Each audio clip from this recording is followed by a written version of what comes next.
Hi friends, welcome to our channel. ఇవాళ నేను చేస్తున్న recipe chicken fry piece biryani అండి. పూర్తిగా హోటల్ స్టైల్లో కనిపిస్తుందండి.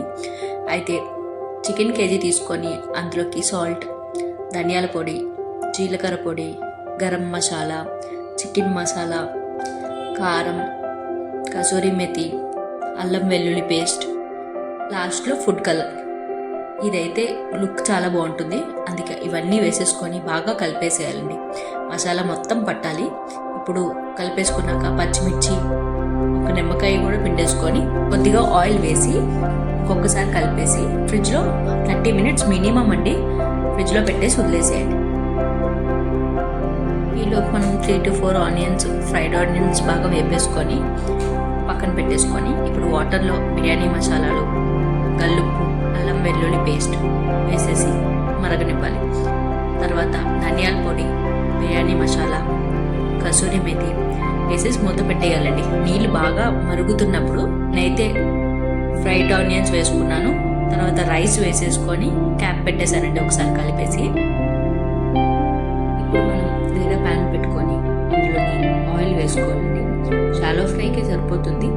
షాలో ఫ్రై కోసం నేను ఆయిల్ తీసుకున్నాను. చికెన్ అంతా వేసేసి లో ఫ్లేమ్లో బాగా ఉడకనివ్వాలన్నమాట. ఎంత బాగా ఉడికితే అంత బాగుంటుంది. హై ఫ్లేమ్లో పెట్టి ఉడకడం వల్ల ఏమవుతుందంటే పీస్ అనేది గట్టిగా ఉండిపోతుంది. సో ఇక్కడ రైస్ కూడా మధ్య మధ్యలో చెక్ చేసుకొని బాగా రైస్ దగ్గర అయ్యే టైంకి నిమ్మకాయ ఆయిల్ పెట్టి మనం చికెన్ అంతా బాగా మధ్య మధ్యలో తిప్పుకుంటూ వేపేసుకోవాలండి. పీసెస్ అన్నింటినీ బాగా ఒకసారి తిప్పుతూ ఉండాలి. ఎందుకంటే అన్ని రేట్లో కూడా కుక్ అవ్వాలి కదా. కుక్ అయిన తర్వాత నేనైతే కుండతి తీసుకున్నాను.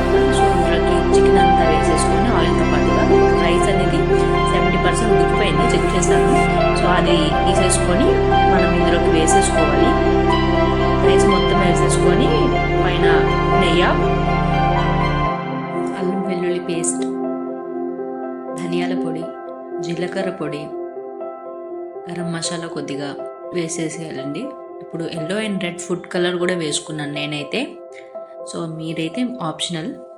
సో కసూరి మేతి, కొత్తిమీర కూడా వేసుకొని ఫ్రైడ్ ఆనియన్స్ కూడా వేసేసి క్యాప్ పెట్టేసి 5 మినిట్స్ హై ఫ్లేమ్లో అండ్ 8 మినిట్స్ వరకు లో ఫ్లేమ్లో పెట్టేసుకుంటే బిర్యానీ రెడీ అండి. చాలా బాగుంటుంది టేస్ట్ అయితే. ఈ వీడియో కనుక మీకు నచ్చినట్లయితే లైక్, షేర్, సబ్స్క్రైబ్ చేయడం మాత్రం మర్చిపోద్దు. Thank you.